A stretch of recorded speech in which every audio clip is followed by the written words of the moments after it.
Talaga. Pinsan ni Lloyd. Kambal ka? Kala ko mag-tuwi kayo.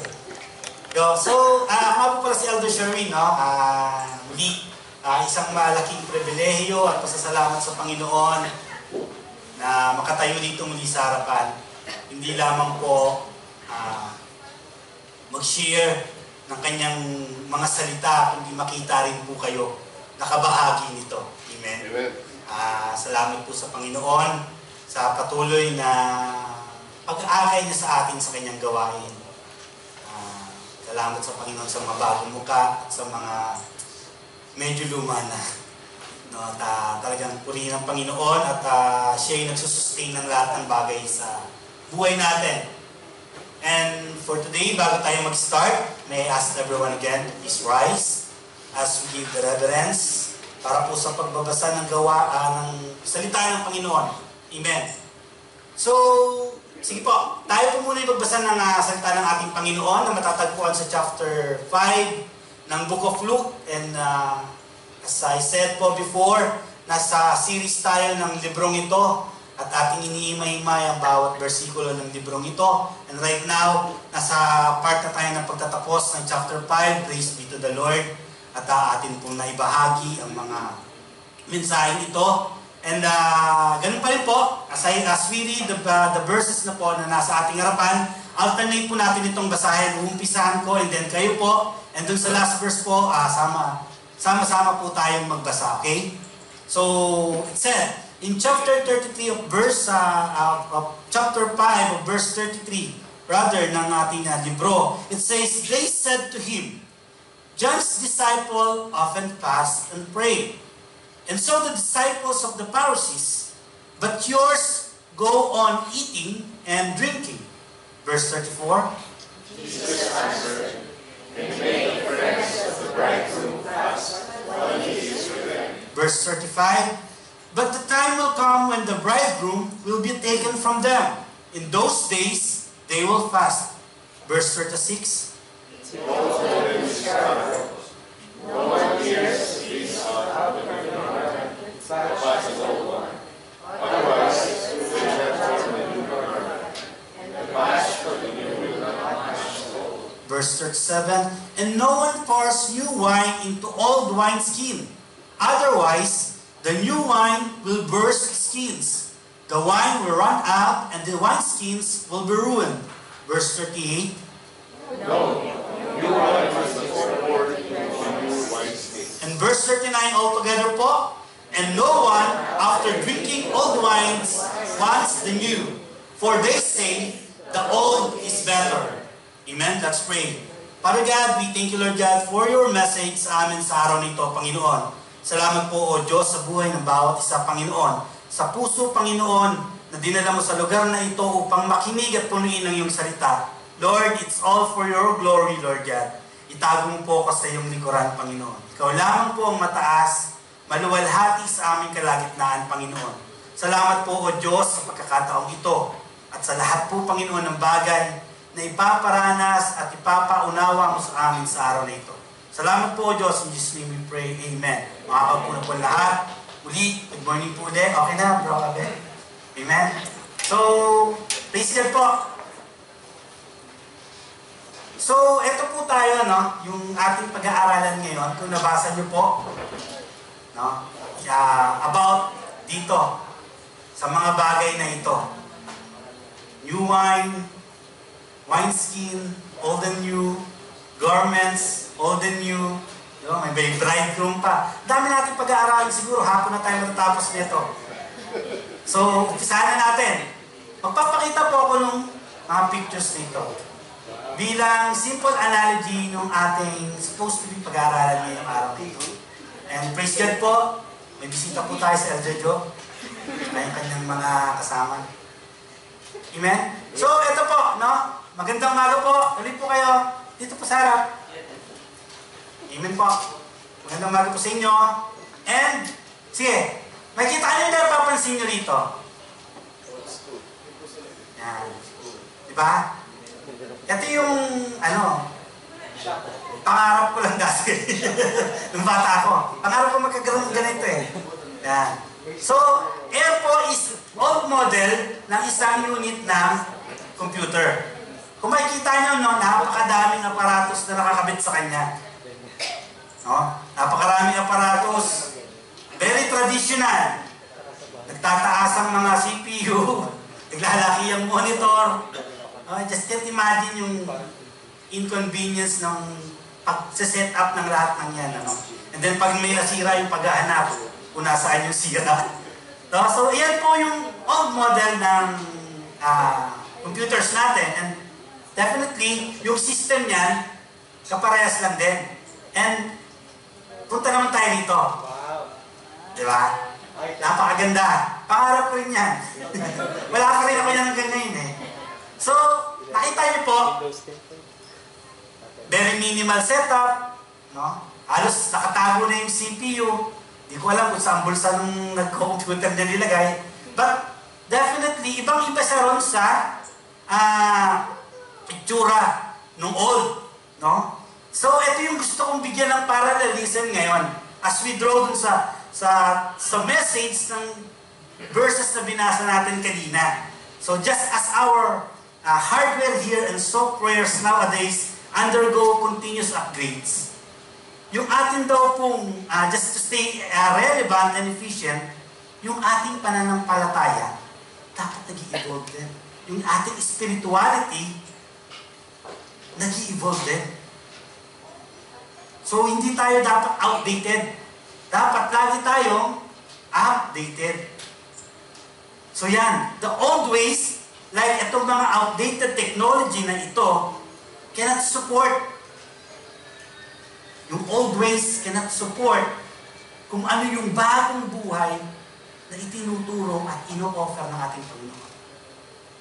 Sabi sa teksto natin. And in this passage, Jesus speaks of the new wine, new and the old. Ina-highlights dito ng ating Panginoon yung necessity to embrace the fresh and transformative works ng kapangyarihan ng ating Panginoon sa Kristo. Just as dito sa mga outdated software na ito, na nag-i-struggles, no? Nag-i-struggle kapag yung isa sa kanila, bawa yung may dalawang component daw yan, yung hardware and yung software. Tama po ba ako, Chairman Norman? Parang ganun po yan. So kapag hindi po outdated po yung isa, kahit gaano kabago yung isang system mo, mahihirapan siya tumakbo ng maayos. Otherwise, hindi talaga siya tatakbo or maglalag, mabagal. So, ganoon din po tayo. Kung tayo hanggang ngayon, bitbit pa rin natin yung ating mga old traditions, yung ating lumang mindsets, it can hinder us to really see the new life Christ offers. So today mga kapatid, as we hear the message, I pray that it will lead us mga kapatid, it will lead us all to open our hearts to His transformative power. Maging conviction sana natin yung ating mapapakinggan today. Just as we read the new systems to handle advanced technology, I entitled my preaching in Luke 5:33-39, Die to Live. Embracing new life in Christ. It calls us to undergo radical transformations. Puro radical, no? Mga preaching ko, puro radical yung radical call, radical transformations. But it is the one that we need. We are called to shed the old self and embrace a new dynamic, a joyful relationship with Christ. So, be with me mga kapatid. Maybe for most of you mga kapatid, today's message is not something new. Kung ano man yung mapapakinggan nyo sa akin, it's not something new. Siguro napakinggan nyo na to before. But sa mga visitors natin, maybe it's your first time to really hear the message that I'm going to convey. But I hope, as I present the message today, mga kapatid, is may present ko ito with undeniable truth sa mga buhay ninyo. That when you hear the message, it really demands response from you. Ito yung pray ko. My hope is that when you hear the message, one of these two outcomes will happen to you today. These two outcomes. First is that as you hear the message, I pray that you will take the truth and apply it to your life. Amen. Allowing you to experience a more fulfilled and radically transformed existence. And second is, if you have not yet applied this message, kung marinig nyo na, and you have not yet applied this message, I hope, mga kapatid, my prayer is, I hope this message will unsettle you.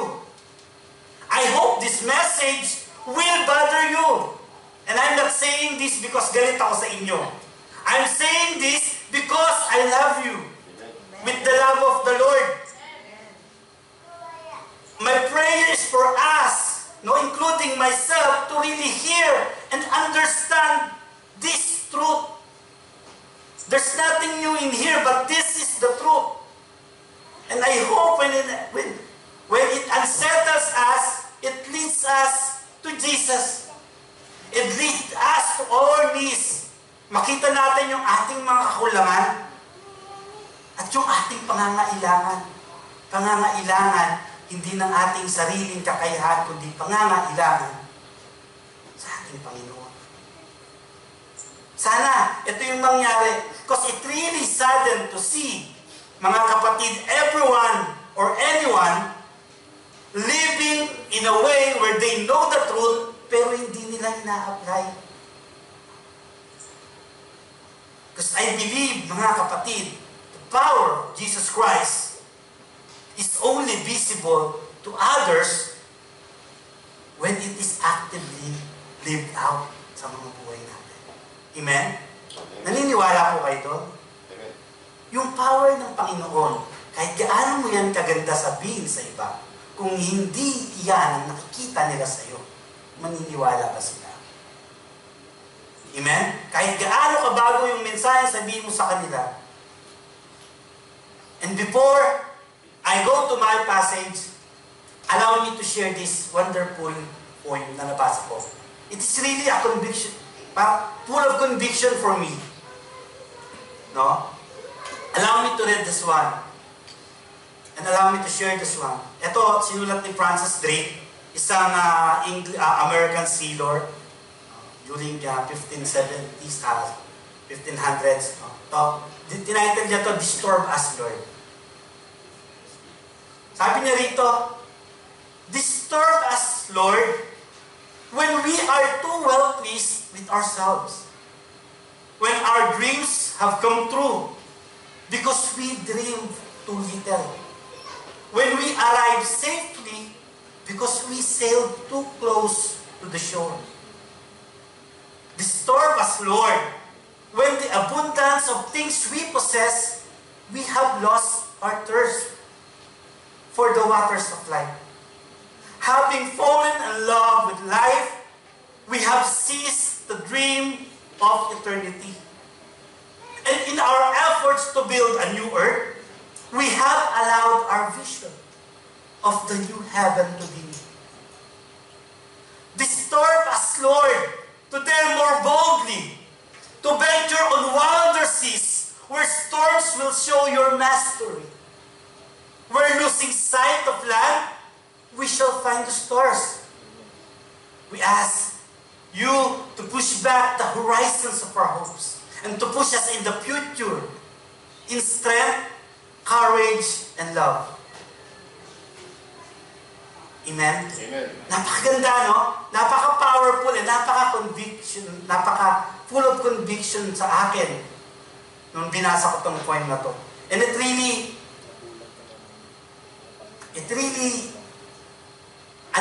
yung heart ko when I read this, because this is true.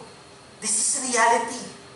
Sometimes when God bless us, no, when things yung mga good things sa buhay natin, sobrang dumadating, nawawala yung focus natin sa pinakamahalaga. Amen? Kaya sabi niya rito, disturb us, Lord. And today, I hope ito yung mangyari sa atin, na ma-disturb tayo ng message na ito. To the point na makita natin muli kung nawala sa atin yung fire, kung nawala sa atin yung anumang bagay na inuuna natin dati yung Panginoon, kung nawala sa atin yung priority na yun. Kung wala talaga sa atin ang Panginoon, makita natin ang kalagahan na unahin ng Diyos sa buhay natin. And nagsimula yung verse natin sa verse 33. No? Yung last time na sinare ko sa inyo, nasan sila? Nasa handaan sila, di ba? Nasa banquet na hinanda ni Levi. Later called Matthew, para sa Panginoon at sa kanyang mga disciples. Bisita niya yung kanyang mga comrades, yung kanyang mga associates, yung kanyang mga kasama sa paggawa ng kasalanan. For sure, walang bisita si Matthew doon na mga righteous na tao. Kasi yung mga righteous doon, galit sa kanila. Diba? Walang inibita si Matthew doon. Ang tanging righteous lamang doon, yung grupo nila Lord, especially yung righteous, ang pinaka-righteous doon si Jesus Christ. But the rest, all sinners, including the disciples. Walang iba. And then, dito, sa bahay na to, nagkaroon muli ng confrontation yung mga Pharisees kay Jesus. And third time na nangyari na po ito in this chapter alone, in chapter 5. Third time na nagkaroon po ng confrontation yung Pharisees, nakipag-confront yung Pharisees sa ating Panginoon. The first one is verses 17 to 26, nung hinil ni Jesus Christ yung paralytic man. Diba? Kinonfront siya ng mga Pharisees. And then the second one is so verses 29 to 32. Doon nga, nung nagkaroon ng banquet, no? Nakita natin na kinonfront din ng mga Pharisees na ito si Jesus Christ. And now here, ganun na naman po, in a quiet mix of, scenario of mix of big crowd dito, na makikita natin dito, yung company ni Levi's, yung mga Pharisees, yung mga nag-uusyoso, and then itong mga tagasunod ni John the Baptist, andirito rin, no? So in front of everybody again, these Pharisees are trying to make statement kay Jesus Christ. Yes, statement po iyan, hindi po yan question. They said to him, John's disciple often fast and pray. And so, do the Pharisees. Sabi dito. And so the disciples of the Pharisees, but yours, sabi nila kay Jesus, yours go on in eating and drinking. As I said, hindi nga ito tanong. Ito po ay hindi isang genuine inquiries seeking answers sa Panginoon. Ito po ay isang statement to reinforce their own views. Na kahit ano man yung, regardless na maging response ng Panginoon sa kanila, wala kaming pake. Ganun yung nila. They remain steadfast dun sa kanilang maling paniniwala, viewing any challenge to that as what? Sinning against God. Ganun katitindi itong mga Pharisees na to. Pag hindi ka naniwala sinasabi nila, they treat yung action mo as sinning against God. Ganun katindi mga blackmail itong mga to. So yung mga Pharisees na to, together ng mga disciples ni John, fasting at the time. Ito yung dinaanan nila dito, yung pagpapas ng mga tao. They observe it regularly, this ritual practice. That's why, in this verse, very noticeable sa kanila na itong mga taong to kumakain. Hindi nagpa-fast. Kasi sila ginagawa nila yon. So the specific timing maybe nitong Pharisees' inquiries, nagkataon dito sa kanilang fasting. So, to help us understand more this passage, anayin muna natin itong fasting na in-outline sa Book of Leviticus. Actually, nasa Bible naman talaga yung fasting. Biblical naman talaga yung fasting. In the Book of Leviticus, kinumand ng Lord yan sa kanila. Especially, dito sa Leviticus 16, verses 29 to 31, kung saan inutos ng Panginoon, no? That this is to be the lasting ordinance for you. On the 10th day of the 7th month, you must deny yourselves and do not do any work. Yan yung umpisa nung verses yung verses na to. And dun sa further detail ng pagpapasting nila, sinabi ito sa Leviticus 23, 27 to 32, na talagang very detailed dito yung kanilang mga dapat gawin. It was the day of atonement para sa kanila. On in the original Greek translation, it's being said as Yom Kippur. It is a very holy, the holiest day of the year para sa kanila. Itong Day of Atonement. Sabi rito, the only fast explicitly commanded by God. The Day of Atonement. Ito nangyayari lang to once a year. This fast was to observe on the 10th day of the 7th month, or Yom Teshrein. And the people there were to deny themselves, which has traditionally been understood as including yung pagpa-fast. So yan yung command ng Lord sa kanila. Ano naman ito? No? While this is the only annual fast na kinumand ng Lord ito sa mga Jews, over time, yung mga ibang rituals and other routines, dinagdagan. No? Nadagdag sa kanila. And particularly, etong fasting, marami sila ikinabit na kung ano-ano mga bagay dito. Huwag kang magsisave, huwag kang kung ano man. No? Yan yung mga pinag-aanan nila dito. Yet over time, eto sabi nga po, etong fasting na to, voluntarily ginagawa ng mga tao. No? But, over time, yung mga Pharisees finds their way para integrate ito doon sa existing law na once a year. Ano nangyari? They go, sabi sa Luke 18:19 to 22, no? 18 to 12, sorry. Luke 18 to 12. Pero yung context nun kasi is up to 9. Ito, kung matatandaan niyo, ito yung kwento nung parable ng Pharisees and tax collector. Yung nagdadasal yung Pharisees na, ay, buti na lang, hindi ako katulad nitong mga magnanakaw na ito. And yung prayer niya, no? He is confidently praying his own righteousness, no? Inaano niya sa Lord. And in verse 12, sabi niya rito, I fast twice a week and give a tenth of all I get. So, nakita nyo, yung once a year na commanded ng Lord, dinagdagan nitong mga Pharisees na to, ng twice a week pa. So, hindi lang siya once a year. Ginawa nilang ilan? 8 times a month. Tama po? Kung may 4 na week, so 8 times a month. Nakita niyo itong kayabangan itong mga Pariseo ito. Hindi na ma-perfect yung isa. Twice a week pa. You see, they believe in the Scriptures and they go beyond the Scriptures. And when we go beyond the Scriptures, we canceling the Scriptures. Amen? Amen? Amen.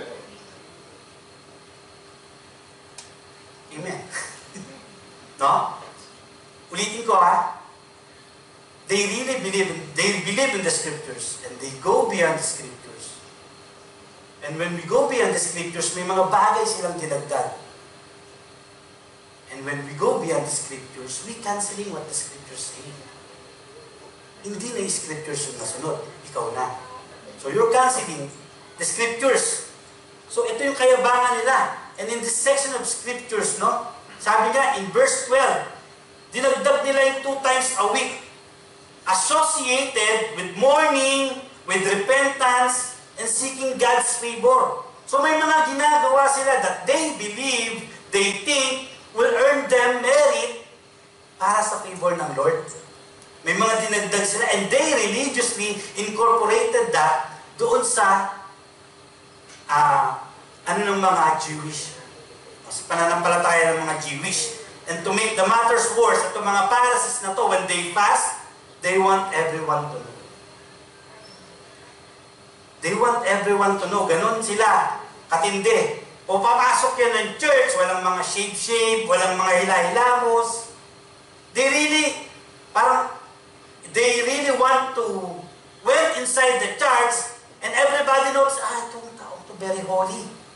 Kasi, ang dumis-dumis, ang dumi-dumi ito, nagpa-fasting to, very holy to. So, ganun sila. Very sila.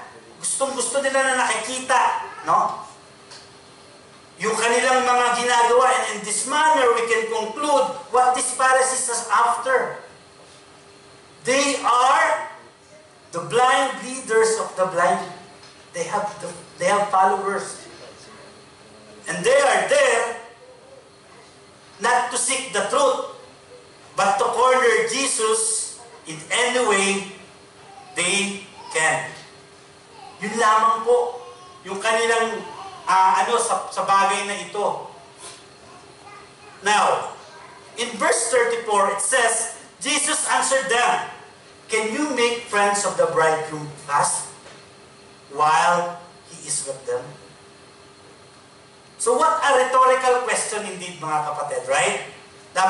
No? Here Jesus explaining to them why his disciple don't fast. No? Yung katulad ng ginagawa nila 2 times a week. Kailangan talagang, kumbaga, ano yung mukha mo. Desperado yung itsura mo para talagang kitang-kitang nagpapas ka. No? Sino dito yung naka-attend na ng kasalan, mga kapatid? Yung team semi-lamay.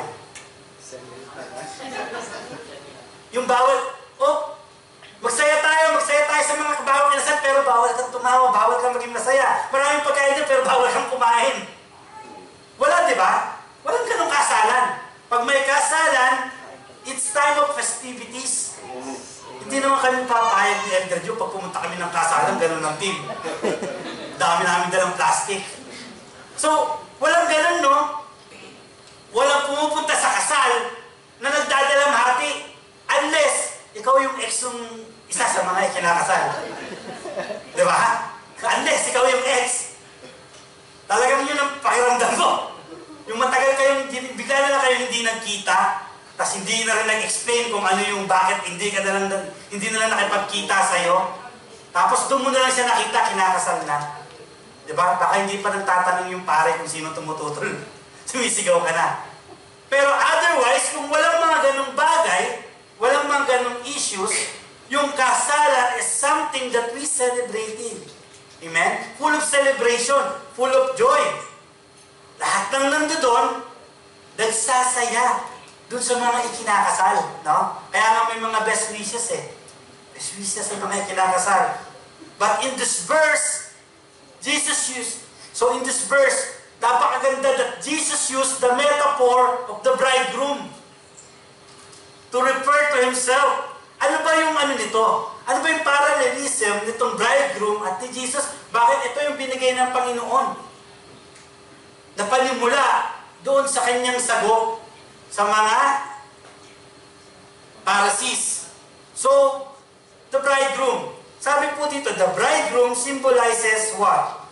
In the Jewish culture, symbolizes the beginning of a new covenant relation with his bride. Marked by love, commitment, and unity. So the relationship transformed the lives of those involved. It's something to be celebrated. The presence of the bridegroom is a time of celebration and festivity. Ito ang sinasabi ko. Hindi yan time to mourn, hindi yan time to weep. Yung kasalan, time yan para magsaya. Friends and guests dun sa wedding, do feast, hindi nagpa-fast. Pupunta ka sa kasalan, fasting ka. Ang hirap, di ba? Tapos pinaparada na yung mga lechon. Diba? Ang hirap kapag gano'n. Pero walang pumupunta sa kasalan na umiiyak, nagluluksa. So, ito po yun, sabi dito, they are there to feast. They rejoice because the bridegroom is with them. No? Yun yung ano po dito. And then, parallelism to our Lord Jesus Christ, when Jesus mentioned, mga kapatid, when Jesus mentioned the bridegroom, He is talking about His presence, Himself with His disciples. Amen? It is a time. So, kung nandoon yung presensya ng Panginoon, mga kapatid, it is a time of spiritual celebration and joy. Yun yung sinasabi ng Panginoon. His presence signifies the arrival of God's kingdom. Ito na yung hinihintay niyong pangako. Ito na yung hinihintay niyong Misaya. Diba kapag dumating na yung pinakahihintay mo, nagsasaya ka? Magluluksa ka ba? Hindi, diba? You celebrate with joy and gladness. And this signifies the arrival of God's kingdom and the fulfillment ng mga pangako ng Panginoon sa Kanyang mga anak.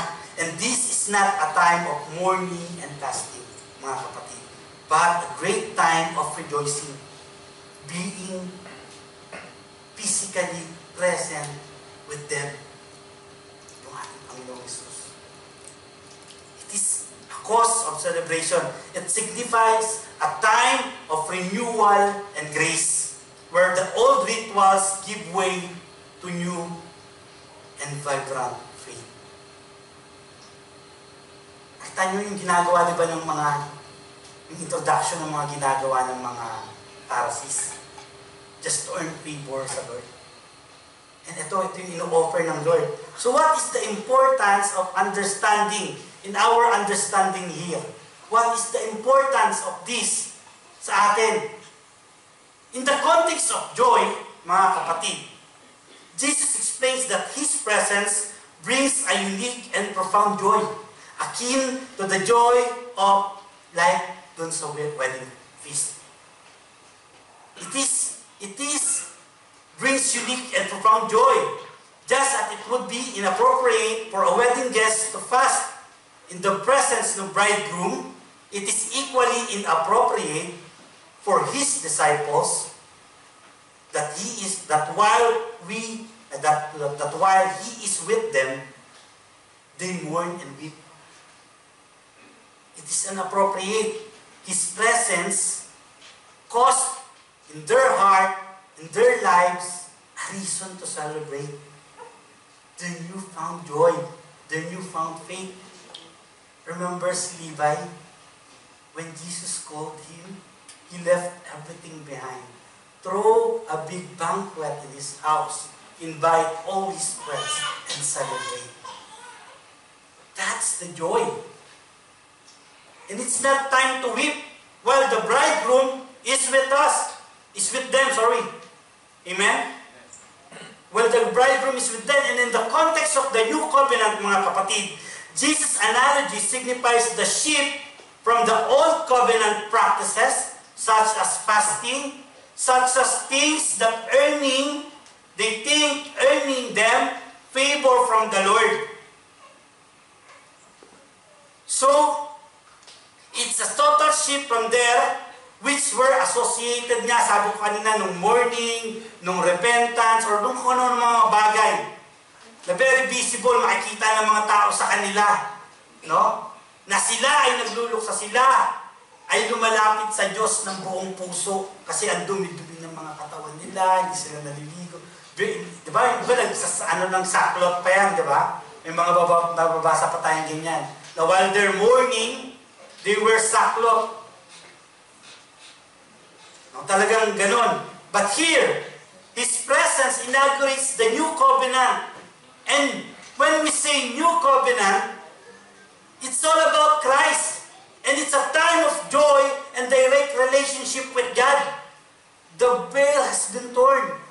The promise has been answered. Christ is there. Their long-awaited Messiah is there.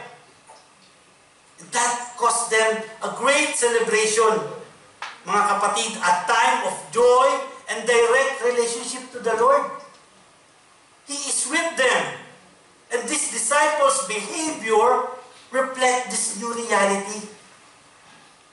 Reflect this new reality, mga kapatid. And in relational context, in the focus of our relationship, this emphasizes our relationship with Jesus Christ. Their relationship with Jesus Christ. Rather than mere religious observance or rituals or kung ano man yung mga routines that they've been adding to earn favor from God. Because they think they were. But the truth is, hindi po. So, it's a total shift of focus from rituals to relationship. Nakita nyo? Yung ano yung ginagawa mo sa rituals? It's all about yourself. No? Lahat. But in the relationship, ano yung meron?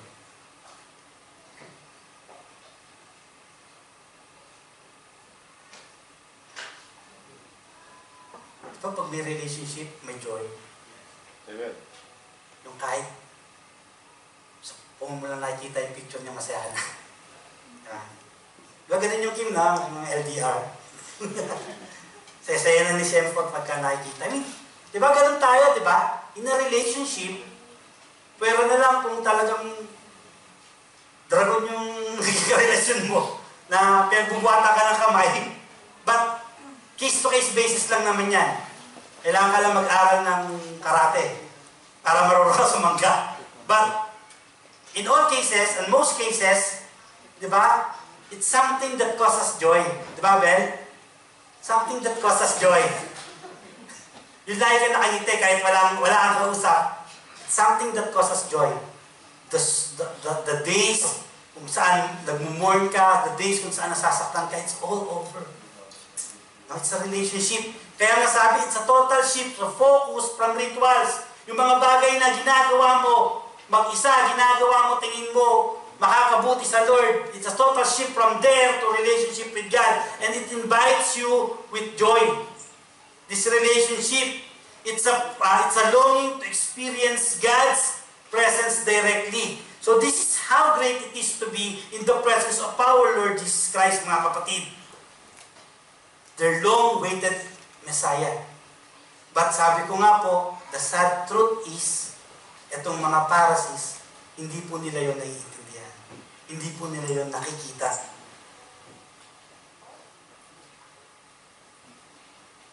Ang tanging alam nila, yung mga legalisms sa mga bagay na ginagawa. Doon sila after. Doon sila after sa mga rituals, doon sa mga legalisms ng reliyon na ina-apply nila sa kanilang pananampalataya. And they think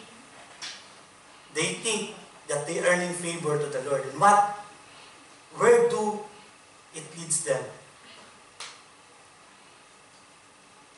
It leads them sa isang bagay or sa isang lugar, sa isang sitwasyon where their joy is being suffocated by all their legalisms. Diba? Nabu-burn out sila, napuprostrate sila kapag may mga tao silang nakikita na hindi ginagawa yung mga bagay na ginagawa nila. Kasi tingin nila, yun yung tama. Pero hindi yun yung invitation ng Lord. Hindi yun yung message ng Lord sa atin today. If only they could only understand the true meaning of the law. Itong mga Pharisees na ito, makikita nila na yung law ginawa, mga kapatid, yung law, ginawa para makita natin yung ating mga kakulangan. Para makita natin at maintindihan natin na wala tayong kayang gawin para maabot ang Panginoon. This law requires actions. Sa 10 utos ng Diyos, 10 na lang, wag na yung marami. Ilan dun yung kaya mong perfectoin gawin? Magsimula tayo sa love God, with all your heart, with all your souls, with all your mind, with all your strength. May naka-perfect? Maaari sa araw na ito, you love God. Tapos pag uwi mo, pag yung partner mo binisit ka, you don't love God na. Amen? Kapag ka mayroong mga tao na kinakainisan ka, nawawala ka. So nobody can perfect the law. The law is there to expose our weaknesses. The law is there para sabihin sa atin na wala tayong kayang gawin. Guide natin yun sa ating mga kapalaluan na makita natin na wala tayong kayang gawin. Diba? Kasi, kahit gaano ka perfecto, kahit gaano mo gawin yung araw na to, kinabukasan magkakasala ka na naman. So, kinabukasan may kailangan ka na namang gawin. May kailangan ka na namang ialay, may kailangan ka na namang sacrifice. Amen? Para sa kasalanan na nagawa mo. If they could only understand the true meaning of that they would see that it would have pointed them to Christ. If they only faithfully observe the law, it will make them see that Christ, yung kanila pong ginagawa ng kung ano-ano, is yung kanilang long-awaited Messiah. Si Christ, yung Lamb who comes to bear the sins of the world. At kapag nalaman mo yun, di ba? Siguro wala kang gagawin kundi maintindihan mo yun. Wala kang gustong gawin kundi paglingkuran ang Diyos.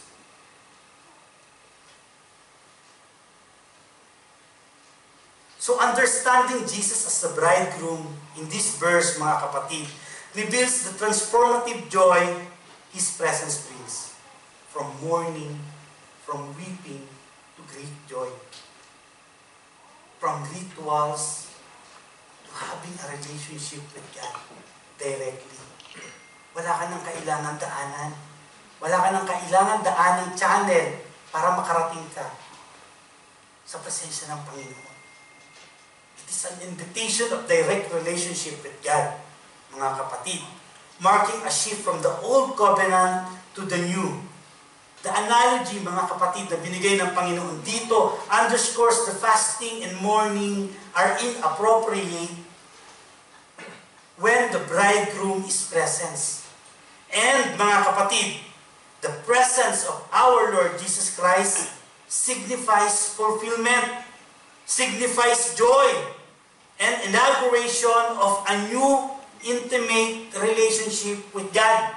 Ito yung bagay na gustong maintindihan ng Panginoon dito sa mga Pharisees na ito. No? You see, mga kapatid, what happened is when someone is they go about the law and they go about fasting in the wrong way. Kumbaga, ini-insist nila na itong law na to, sinasabi ng Panginoon. Ito yung kinuman sa atin ng Panginoon. But they doing it in a wrong way. And a wrong motive. Kasi parang, anong ginagawa nila? Parang nilalagay lang nila yung Diyos sa kanilang mga bulsa. Lord, may ginawa ako. So you owe me a favor. Kailangan bigyan mo ako ng favor kasi may ginawa ako sa'yo. Ganun yung kapalaluan na ginagawa nitong mga Pharisees na ito. That's why in verse 35, ibinigay ng Diyos ito. But the time will come, sabi po dito, patuloy na sinabi ng Diyos, but the time will come when the bridegroom will be taken away from them and they will fast. See? That's why, mga kapatid, yung understanding ng context about the bridegroom is very important dito sa ating pinag-aaralan. Jesus says, mga kapatid, but the time will come when the bridegroom will be taken away from them and they will fast.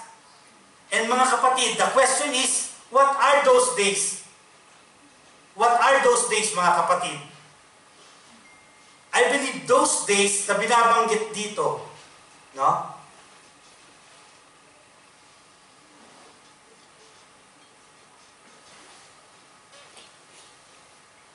taken from, in those days, amen, tatakpan lang pala. Akala ko mali yung ulo ko. Okay? In those days, they will fast. So, ano yung in those days dito na binabanggit ng Panginoon, mga kapatid? I believe, mga kapatid, yung sinasabi rito in those days is yung darating na panahon na ang Panginoong Jesucristo ay ipapako sa krus, mabubuhay na magmuli, aakyat sa langit sa kanan ng Diyos Ama, kung saan hinihintay niya or hihintayin niya yung kanyang muling pagbabalik. Yun yung those days dito. And if Jesus is the bridegroom in this time story, which are fully persuaded, mga kapatid, in this present time, Jesus' physical presence already left. Amen? Already gone away. Unlike those times on those stories, physically, nasa kanila pa yung Panginoong Jesus. And it should be cause them great joy. But in those days and this time, when our Lord Jesus gone away, we're seated at the right hand of the Father and waits for His return. In those days, in this present age, God people were longing for Him. Amen? God people were longing for Him. They will mourn for Him, mga kapatid, and they will beg God, weep over their sins, and there will be hunger and thirst for righteousness. Sa mga panahong ito, they will mourn for Him and they will weep over their sins, and there will be hunger and thirst for righteousness. These are those days. They will beg God, Lord, come quickly. Even so, Lord, return. And that's the attitude we all need, mga kapatid, to live our lives. As Jesus said in verse 35, an attitude of longing for Him. An attitude of longing for God. Amen. This is the attitude that God wants us. His people will live in longing for Him.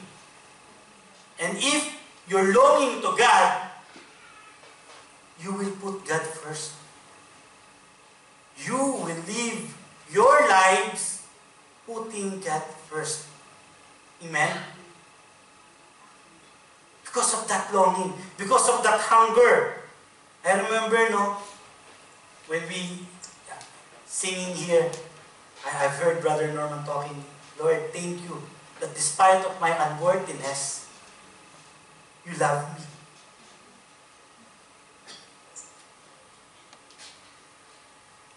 Diba? It's so amazing how God loves us. And that keeps us longing for His presence to come. We do understand that through faith, we receive Jesus as our Lord and Savior. Amen?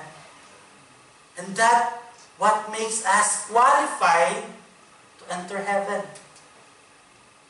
And ano yung pinakamasayang araw sa buhay natin?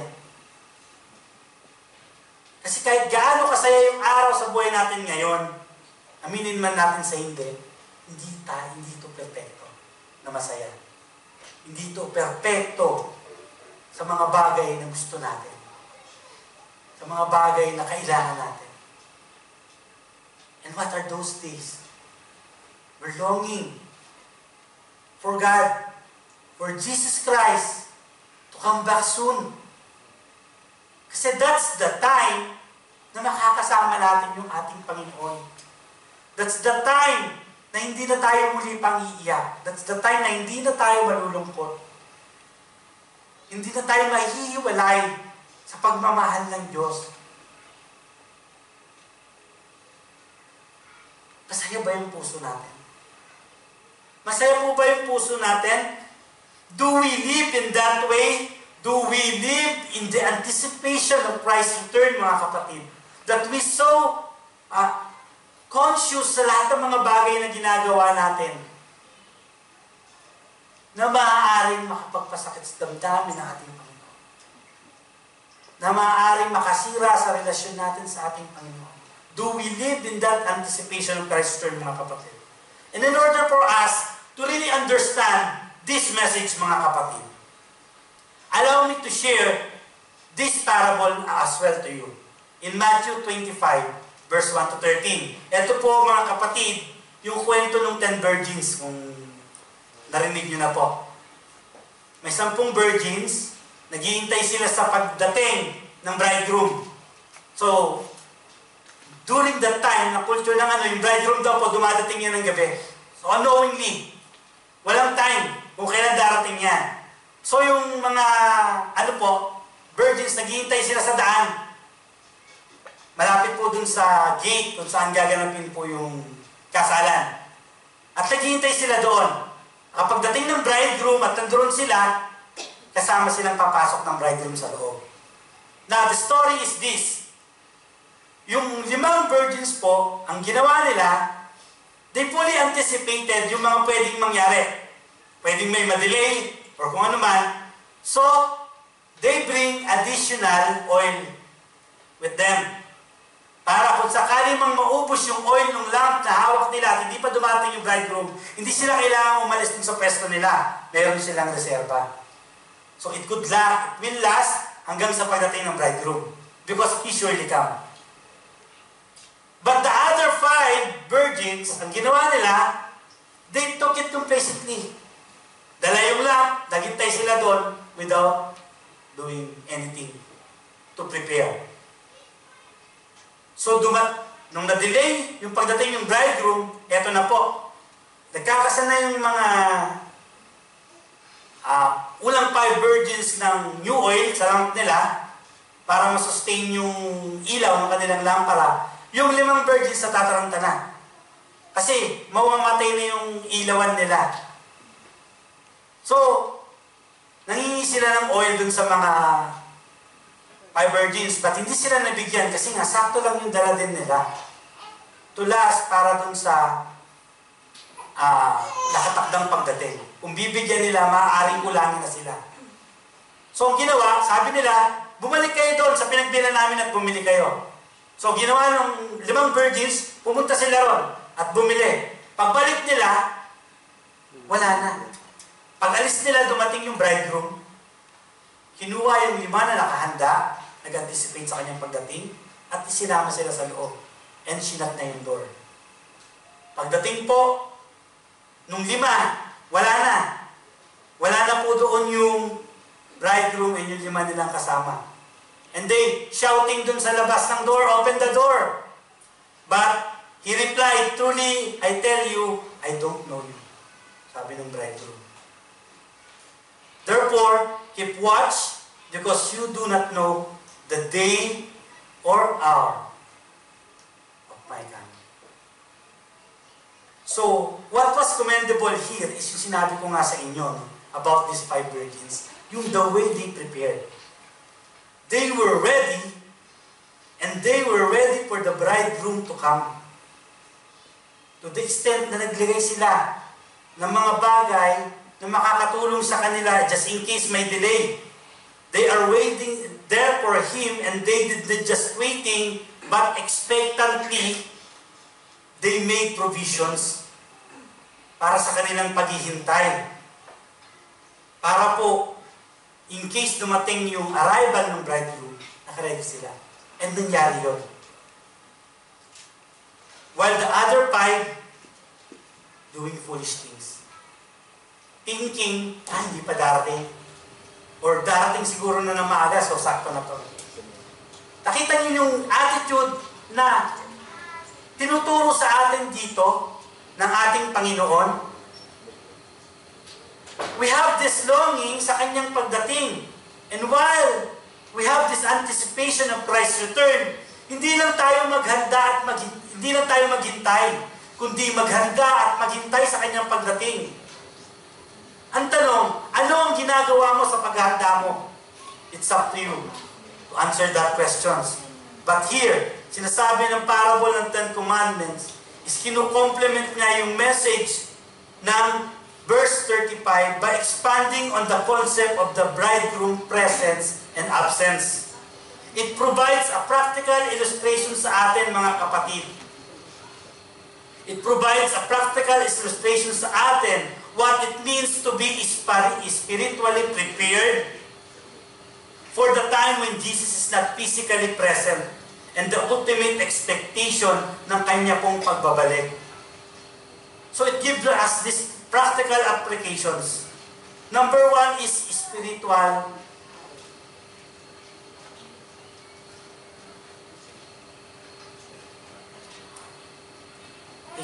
Press please, thank you.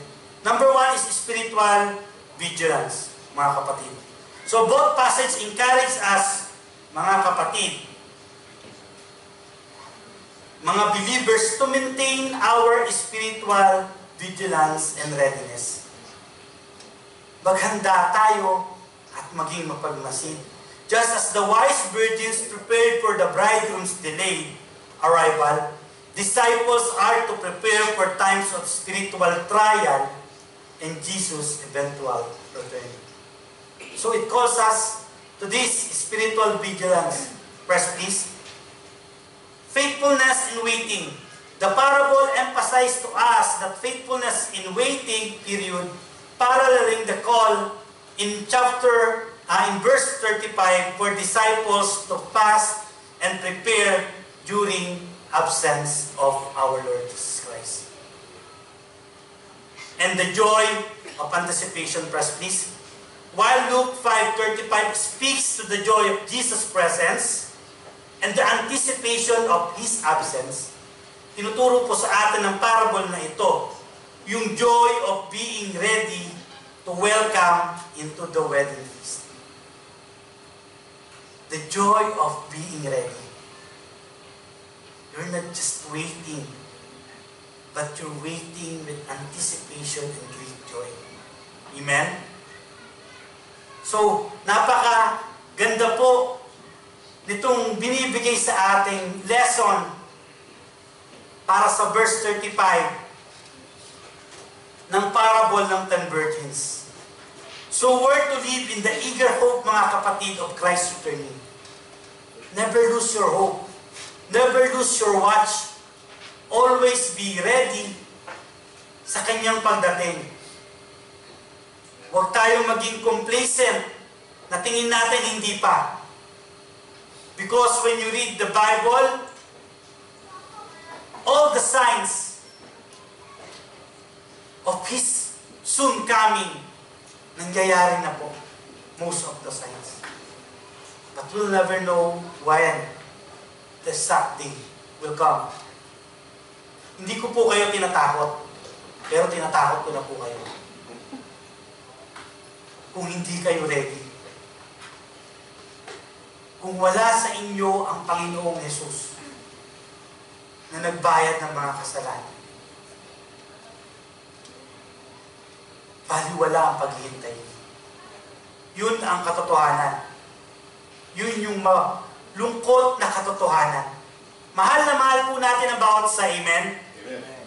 Pero hindi natin kayang ipangako sa Panginoon na dahil mahal natin si kapatid, kahit hindi siya tumanggap, Lord, isama mo siya, gusto ko siyang kalaro sa langit.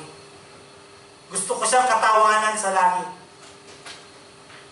It is your personal decisions, mga kapatid, that in waiting, you make it sure na sa pagdating, kasama ka. Hindi yung naghihintay ka sa wala. Baka mamaya iba yung manundo, nakakatakot. Si K.M. Tayan. And sabi sa Bible, I am not joking, in Hebrew, it is appointed to man that once we died, and after that, judgment.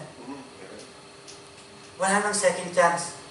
Wala nang time para ipag-pray ka namin, mga kapatid, para tanggapin sa langit. I am not saying na pupunta kami sa langit dahil lang mayabang ako. Ito yung sinasabi ng Bible. We will go to heaven once we accept Jesus Christ as our personal Lord and Savior and nothing else. It is not about what you did. It's not about what I did. Or kung ano man yung mga bagay na ginawa natin. Kaya nga sinasabi dito ng Panginoon, sa mga in-expose dito ng Panginoon, yung hypocrisy ng mga Pharisees of doing things and thinking they earning favor to the Lord. They earning favor kay God. Kahit gaano po tayo, nakita natin itong mga Pharisees na to, itong mga Sadducees na to, and mga scribes na to, araw-araw, minuminuto sila nasa simbahan. Amen? Araw-araw silang nag-aaral ng salita ng Diyos. Amen? Amen. Pero darating ang panahon na maaaring sabihin sa kanila ng Panginoon, lumayo kayo, hindi ko kayo kilala. Bakit? Kasi kahit anong gawin natin personal, kung wala kang personal relationship sa Panginoon, wala po tayo. It is all about interpersonal relationship to God through His Son, Jesus Christ, in faith, by grace, not by works. So ito po yung sinasabi dito. That's how we need to live. Not putting anything else in the way of Christ, but we all need to fix our focus, our eyes, to the author and the finishers of our faith. Amen? Amen. And that's how it is. And in verse 36 po mga kapatid, sabi po dito, magana na pala. Nagulat pa ako. Sorry. Sabi dito, He told them this parable. Ito na, nagsimula na yung parable. Sabi dito, no one tears a piece of a new garment to patch an old one. Otherwise, they will have torn the new garments, and the patch from the new garments will not match the old. So ito yung first parable, mga kapatid. Anyway, just a short explanation po what is parable. Sabi po rito, the Greek word for parable is parabole. At dalawa po ito, it's derived from two Greek words. Number one po is para, means beside or alongside, and yung balo means to throw or to cast. So yung literal meaning nitong parabole, mga kapatid, or parable, means a placing beside or a comparison. Ito po yun. It implies setting one thing beside another for the purpose of comparison, illustrations, or analogy, which is madalas gawin ng ating Panginoon. So it is an effective tool for teaching, mga kapatid, sa ating Panginoon. In the cultural and historical context ng New Testament, parables were an effective teaching method. Jesus, our Lord Jesus, used parables extensively to communicate complex spiritual truth in a relatable and memorable way, yung mas madaling maintindihan. So the use of these parables allow Him to convey deeper meanings ng kanya pong mensahe that could be understood by those genuinely seeking truth. Seeking truth. And while remaining obscure dun sa mga tao that unwillingly perceive the spiritual message. So please remember, mga kapatid, when Jesus says here sa parable na ito, that when Jesus tells these two parables, connected pa rin ito sa wedding. The new patch, the new garments, and the wine. Connected pa rin ito sa wedding. Jesus is illustrating that we cannot patch new dress. Ito yung sinasabi niya rito. No one can patch new dress to the old because we simply love the old dress and cannot throw it away and expect it to look good. Diba? Lumang-luma na. Dahil nabutas na, susulsihan ko lang yan. Ang pagsusulsi ko, itong bagong bili kong pantalon. Susulsi ko dito sa luma. Is foolishness, right? It doesn't make sense. Ito yung sinasabi dito ng Panginoon. No? Old has no same elasticity as new. So, walang harmony kung gagawin mo ito. Walang harmony. It's very hard na tahiin ito together. Si Pastor, nagtatahi ito si Pastor. Magaling magtahi. Di ba, pag yung luma at yung bago pong damit, hindi kumbaga yung elasticity po nung luma na na po. Tama po ba, Pas? Opo. Dati kanina, IT ako ngayon. Ba't ka na tayo rito, dumadami yung skills mo eh. Ngayon sa fashion naman tayo. So, ayun daw po yung nangyayari doon.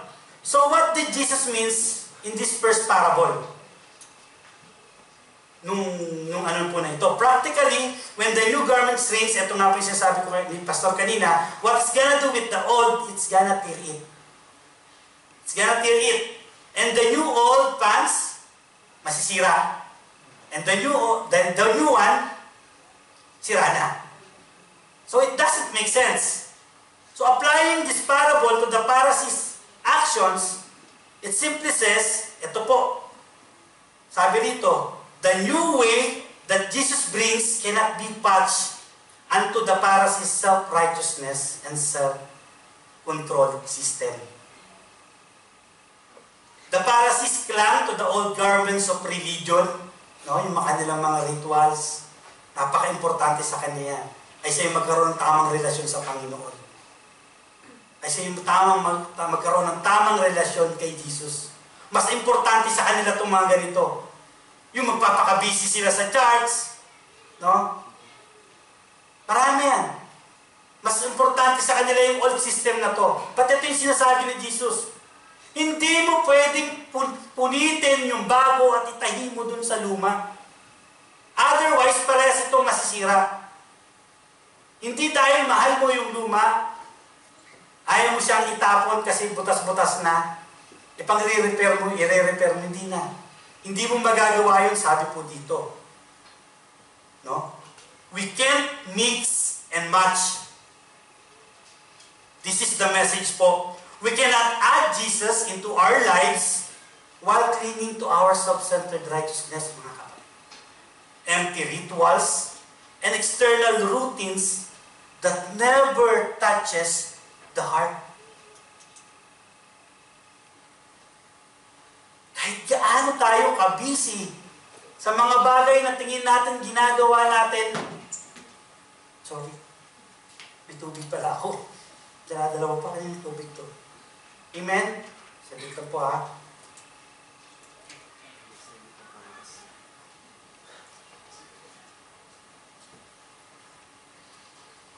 Amen, mga kapatid.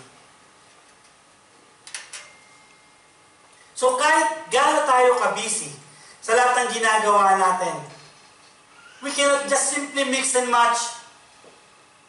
Ito pwede ko i-apply dito, ito pwede ko i-apply dito. Ito bagay dito.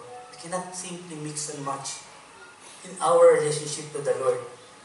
It won't work. Sinasabi ng Panginoon, it's incompatible sa grace na dala ng ating Panginoon. Yung basahan mong mga gawa, incompatible yan sa grace na dala ng Panginoon, kung yan yung gusto mong ipagmalaki sa Diyos. Hindi mo siya pwedeng pagsamahin. The Lord, I accept you, pero teka, hindi ko pwedeng iwan din to eh. No. Sabi rito, we cannot add Jesus into our lives habang hawak-hawak natin yung mga bagay na to. And we cannot just patch up legalism by just adding Jesus and still holding on to our old ways. And what these old ways means? These old ways means yung mga bagay na ginagawa mo na gusto ng Diyos, bitawan mo na kasi hindi nagiging kalugod-lugod sa Kanya na. Itong mga bagay na ginagawa mo na tingin mo, ginagawa mo para sa Diyos. Pero tingin mo lang yun. We cannot just simply patch up legalism by just adding Jesus and expect it to work, mga kapatid.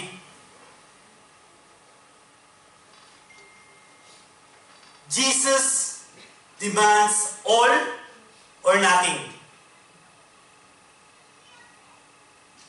Ito yung mabigat na katotohanan, mga kapatid. We cannot just simply mix and match. It's all Jesus or no Jesus at all. Hindi ka pwedeng lumagay sa gitna, mga kapatid. It's all about the kingdom of heaven nasa gitna lang. Amen? And what does it mean? It means to surrender completely to Him, mga kapatid.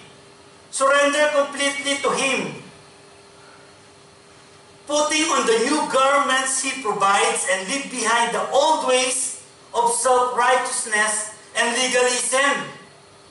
Sabi ko nga mga kapatid, it's all Jesus or no Jesus at all. Anyway, alam ng Diyos ang puso mo. We cannot judge anyone, but God will judge you. God will judge you. And you personally know kung ano ang makikita ng Diyos sa puso mo. We cannot mix and match. We cannot sow the new dun sa ating old system of religion, of holiness. The challenge of this verse for us is this, mga kapatid. Embrace the new garments of righteousness and holiness that He offers by grace through faith, mga kapatid. By this are not given to those who persist in the old ways, but to those who believe and repent. And if you accustom to the legalistic practices of your religions, sabi rito po mga kapatid, you cannot simply incorporate Jesus into your existing framework and expect your Christian life to thrive. Kaya lagi na lang tayong high and low, high and low, high and low. And then low, low, low, low, low. Puro low. Kasi we try to mix the old or to mix the new dun sa mga old ways natin.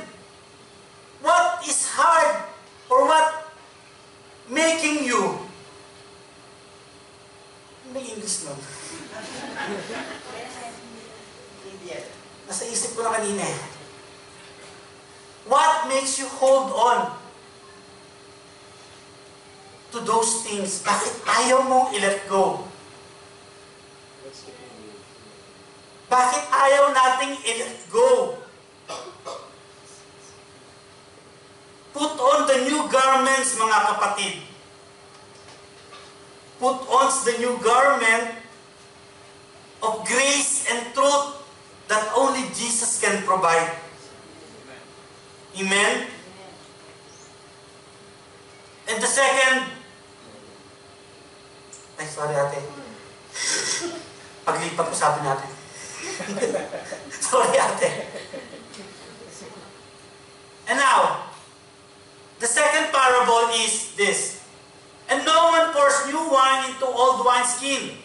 Otherwise, sabi rito, the new wine will burst the skins, and the wine will run out, and the wineskin will be ruined. So this is the second parable. And in the cultural context po nitong parable na to, yung wine daw po holds significant place sa Jewish culture. Ito daw po is associated with joy, happiness, and celebration. Ito is symbolism, no, rooted in the various biblical passages and cultural practices ng mga Jews na maraming mababasa natin. This wine speaks of celebration. And a bit of a backdrop about the wine and the wineskin. In Jesus' time daw po, itong wine, nilalagay daw po ito na, habang nagtitimpla ko ng kape, narinig ko ito kanina eh. Nilalagay po itong wine sa animal skin. Nilalagay daw po itong wine dun sa animal skin. Now, there's a process na nangyayari dito sa wine. A process called fermentation. It's the releasing of the carbon dioxide. No? Listen to this carefully. I am a scientist now. No? It's a releasing of carbon dioxide from that grape juice that cause yung wineskin to expand. Nag-expand siya. So, it is reasonably logical to put that that new wine doon sa wineskin na kaya niya pang mag-expand, na kaya niya pang may stretch. Otherwise, ito nangyayari. Yung old wineskin, sobrang na-reach nila yung pagiging stretch niya. Diba? Sobrang na-reach niya na. To the extent na kapag siya'y natuyo, yung texture ng balat is nagiging brittle na. Yung alam niyo, parang tuyong-tuyong, ano na, kapag ginanyan nyo, chicharon na. Kasi balat ng hayop yan eh.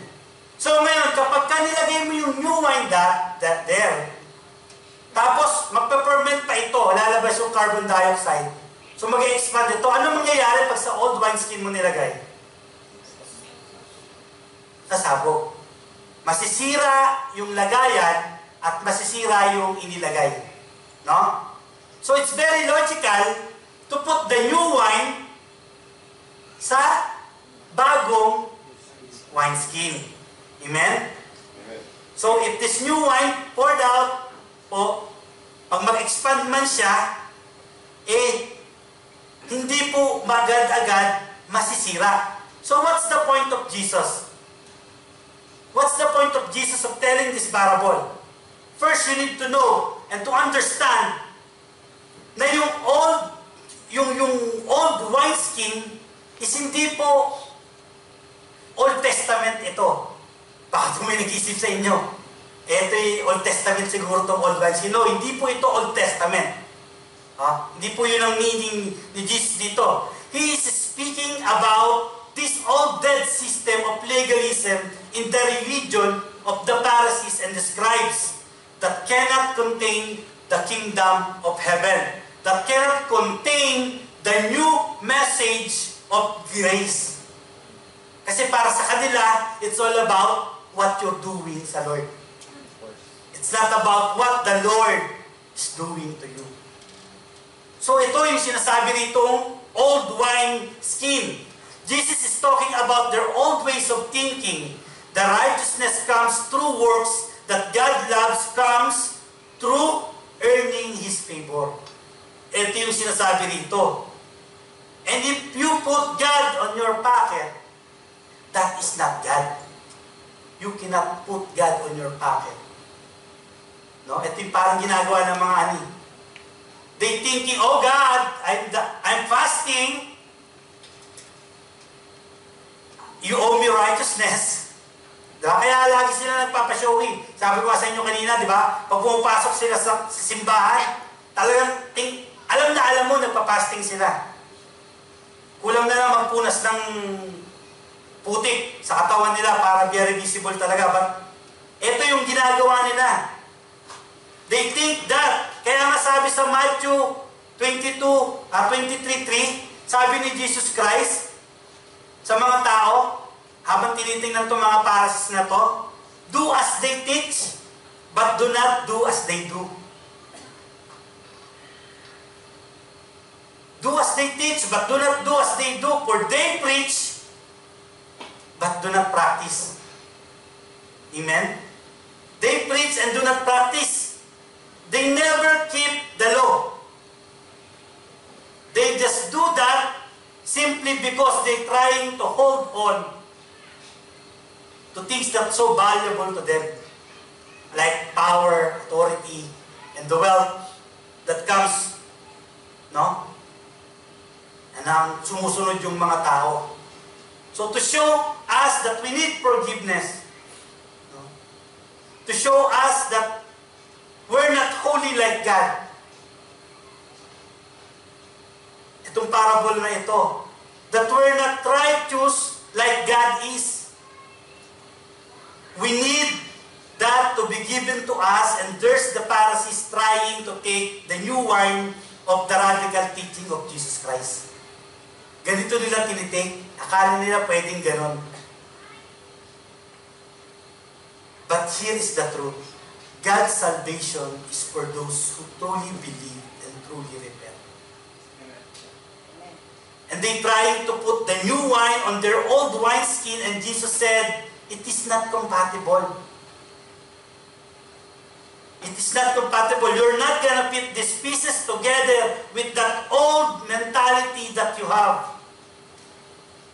It is righteousness through grace and not righteousness by works.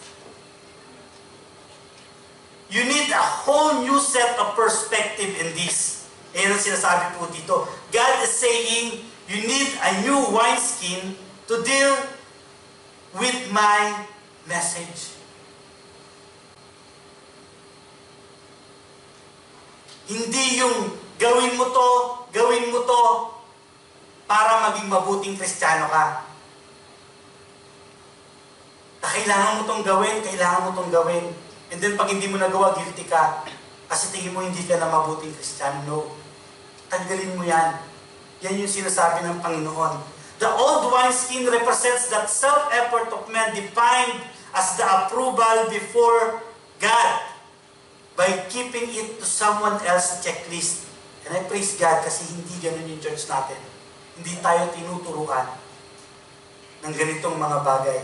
The old wineskin represents religion without grace. Religion without forgiveness and without joy. This represents the unconverted heart and a spiritually dead soul. We cannot add Jesus to an apostate religion, even it has the name of Jesus on it.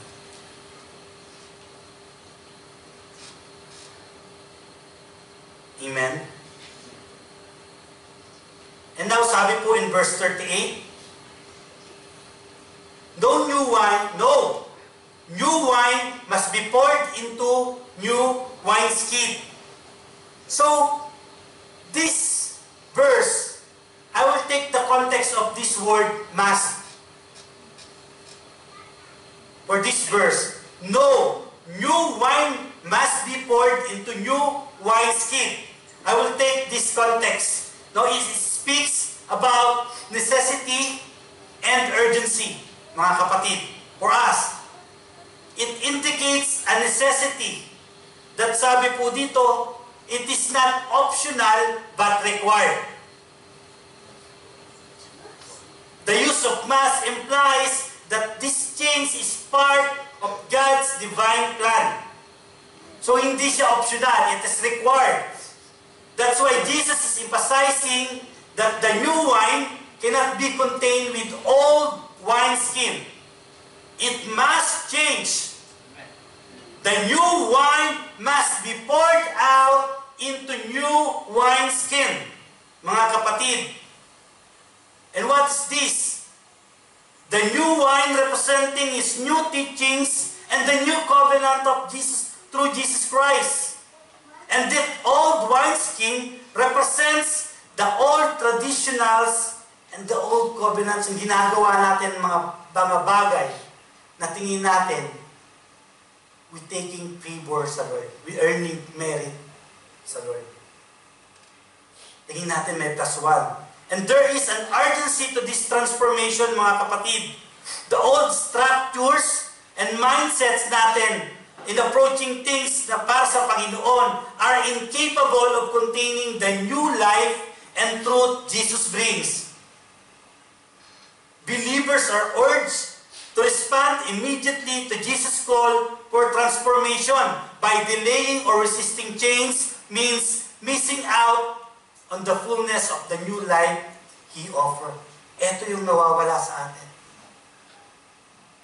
Kung wala tayong tamang relasyon sa Panginoon.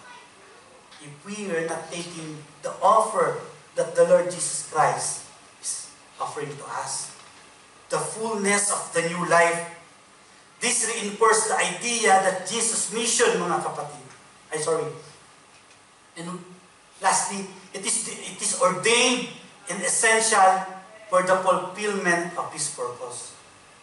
It is a must, mga kapatid. So the new wineskin, mga kapatid, represents new heart, a new mindset. And Jesus is never interested of taking the old and making it better. What Jesus wants is to take the old and make it something entirely new. And now, verse 39. Sabi rito, and no one after drinking old wines wants the new, for they say, the old is better. Teka, parang may contradiction. Sabi kanina, di ba? The new wine is good. Bakit dito? The old is better.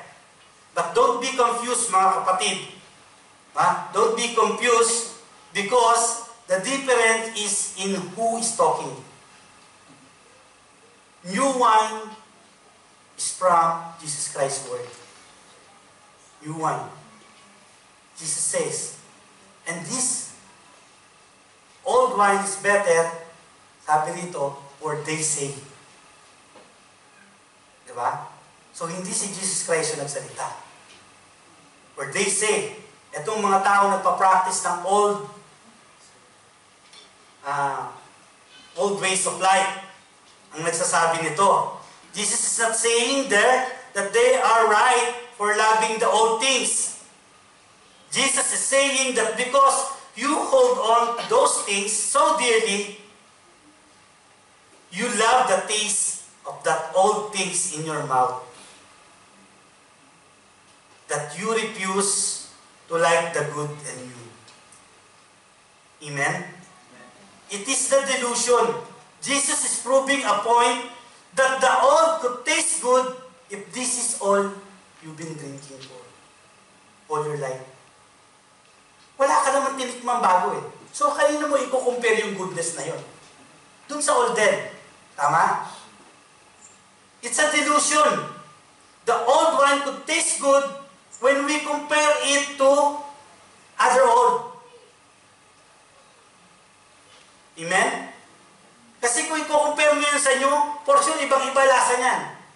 Pero kung i-compare mo yan sa ibang old din, yung kasanayan na, masarap sa'yo. Diba? And this is the truth in all of our lives, mga kapatid. We all been raising in a broken culture. Kahit gaano kasaya yung pamilya natin, kahit gaano tayo kasaya sa buhay natin. This is the truth, mga kapatid. We all been raised in a broken culture. In a culture na parang normal sa atin minsan magkumpara. Tumingin sa iba at ikumpara yung buhay na meron tayo. Yung estado ng kaisipan na meron tayo. Mabait naman ako kumpara sa mga tao ito. Diba? We're living in a broken culture. We're trying, mga kapatid, to really see our lives in the context ng ibang mga bagay na luma din. Yung kaisipan natin, in the context ng mga bagay na nakasanayan natin. Kaya hindi natin masabing the new is good. Kaya natin laging sinasabing the old is better. But we are trying, mga kapatid, to mix a little bit of religion and a little bit of these old ways and this and this and that and trying to patch it all together.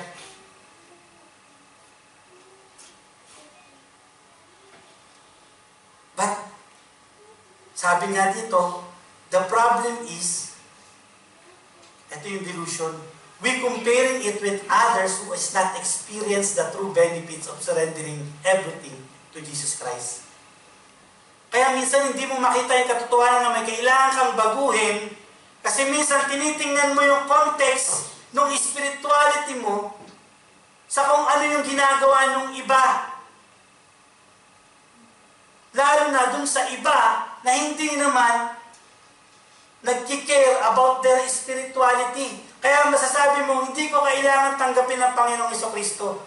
Kasi alam naman niya yung nasa puso ko eh. Hindi naman ako pumapatay ng tao, hindi katulad nito. Hindi naman ako nang bababae tulad nito. Nangangalwin niya tulad nito. Hindi naman ako giinom, hindi naman ako nang bubugbog ng asawa tulad nito. Pero kung tinitingnan mo yung mga bagay, ikinukumpare mo yung spirituality mo sa mga bagay that is broken, ano ang maganda sa'yo? Di yung ginagawa mo, ano ang hindi mo makita? Yung need mo para tumanggap ng bago, para gumawa ng bago, para i-open mo yung bago, yung buhay mo. That is the problem, that is the delusion. No? Kaya hindi natin makita, hindi natin ma-experience yung fullness of life na ino-offer ng Panginoon. But let me tell you the truth. If yan yung lagi mong basihan, mga kapatid, namumuhay ka sa ilusyon. Namumuhay ka sa ilusyon. It is not accurate. Because the only way for you to experience the new message or the new system is this. To surrender it all to Jesus, and when you do, then you experience real life that one could ever imagine. That is the answer. Yes, even if this means to give something you really value. Sometimes it means to let go of those things na tingin mo sobrang mahalaga sa iyo. Remember that old young man ruler that wants to follow Jesus? At nagsabi ng Panginoon, ibenta mo lahat ng meron ka. Ibigay mo sa mga nangangailangan at sumunod ka sa akin. Ano ginawa ng rich man yun? Tumalikod siya. Nalungkot, lumayo. Bakit? Ang dami niyang kayamanan, hindi niya kaya ibigay sa Panginoon. Ba't ang gusto ng Panginoon na pagsunod na kapag sumunod tayo sa Kanya, maramdaman natin yung joy. Like yung Levi, like si Matthew. Diba? Yung klase ng pagsunod. Makikita natin yung kalagahan, doon lang natin makikita yung kahalagahan na ipagpalit natin yung mga bagay na tingin natin mahalaga sa atin para sa mga bagay na mahalaga sa Diyos.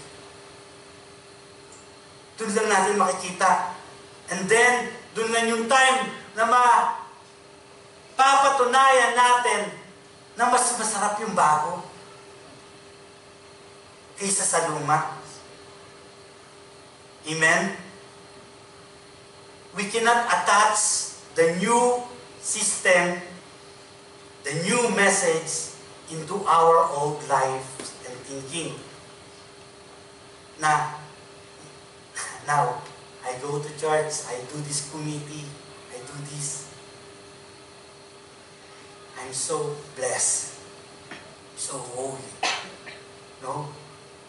Lahat ng ginagawa natin dito, ginagawa natin para sa sarili natin, basahan sa Diyos. Basahan sa Diyos. The challenge for us, mga kapatid, is to come and die. Sino gusto gumamatay? Ako na lang ba uli? Lagi ako na lang But this is the challenge, mga kapatid, to come and die. To die from our old self so we can live a new life through Him. Amen. Mga kapatid, hindi mo narinig yung message na ito nang wala lang. Narinig mo yung message na ito because God wants you to live that new life. To let go of that old way of life. To die from that so you can live a new life through Him. Yung may joy. Yung may kaganapan. Yung may kagalakan. Amen? It is a radical call of transformation that needs a whole new set of perspective, mga kapatid. Kaya nga sabi ko, maybe you heard this message a long time ago. Maybe not sa ating mga bisita. May mga bisita tayong bago dito. But what can be new today is this. Your response to His invitation. It's time for us to take seriously the invitation of the Lord. Because the day of His return is approaching fast and no one knows when. Huwag sana tayong ma-surprise na akala natin may bukas pa. Kasi kahit hindi pa dumating ang Panginoon bukas, pwede na tayong mauna. Yun ang katotohanan doon. What can be new today is your response to His invitation. It's for you to have, it's time for you, mga kapatid, to have a real reaction and response to God saying this, okay God, maybe for the very first time ng buhay ko, I gonna open up my hands and surrendered everything to you. Surrendered in every areas ng buhay ko, Lord. And with great joy, I would say, what mine is yours. Use it for your glory. That's the message, mga kapatid. Maybe it's not new to you, but maybe it's for your time to respond to the message. Ilang beses mo pa ito kailangan marinig. Hindi guaranteed ang bukas sa atin, mga kapatid. I hope in your prayer, you will say, I surrender it all to you, my Lord and Savior, Jesus Christ. Amen. Amen. And for our conclusion, I will call our UPS. So the using of metaphor of new wine and new wineskin is to convey that the presence ushers in a radical transformation cannot be contained by our own ways of thinking. The new wine, mga kapatid, is a new wineskin of maturity, of hope and heart, knowing the importance of accepting Jesus Christ to your life. Question: are we trying to pour the new wine of Christ's life into old wineskin of outdated practices and mindsets?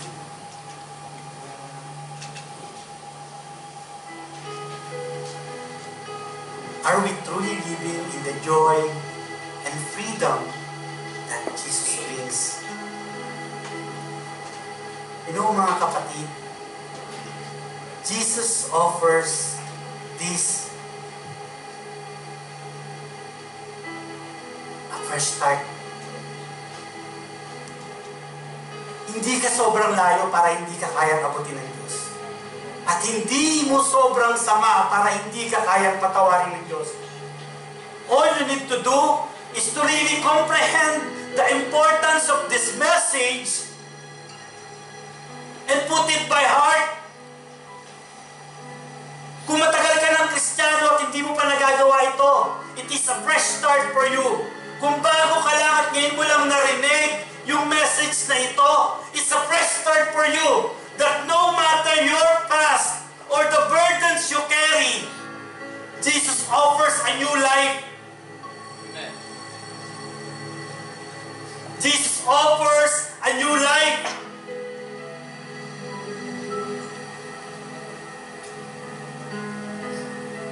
So, what we're going to do, what be our response? Let us commit to being renewed, allowing the Holy Spirit to transform us from the inside out. Enough of yourself. Enough of yourself. Let us all die to our old selves and live anew in Him, embracing joy, freedom, and transformative power that He alone can bring. Amen? Amen. To God be the glory. May we all rise and let's pray. Father God, I thank you, Lord God, for this day. I thank you for everything, Lord God, na pinarinig mo sa amin, Panginoon. Lord, unsettle us, Lord. If you see na mga puso namin hindi receptive sa message mo, Panginoon. Lord, na kahit gaano kami katagal ng Kristiyano, Panginoon. Lord, kung may nakikita makikita ka mang karumihan sa amin. Mga bagay na hindi namin binibitawan hanggang ngayon, Lord. Kung nakikita mo kami, na dahil sa kabisihan ng buhay namin, Panginoon, nakakalimutan namin i-priority ka na, Panginoon. Lord, patawarin mo kami, Panginoon. Give us a fresh start, Lord, yan. Give us a fresh start, Lord. And Lord, we thank you, Lord, yan. I thank you, Lord, yan, sa mensaheng ito, Lord, yan. And settles us, Lord, until such time na yakapin namin, Panginoon. Iwan namin kung ano man yung mga lupa at yakapin namin, Panginoon. Ang ino-offer mong grace, Lord, yan. Ang ino-offer mong kaligtasan, Panginoon. Ang ino-offer mong fulfilled na buhay, Panginoon. Salamat po, O Diyos. In Jesus' name we pray.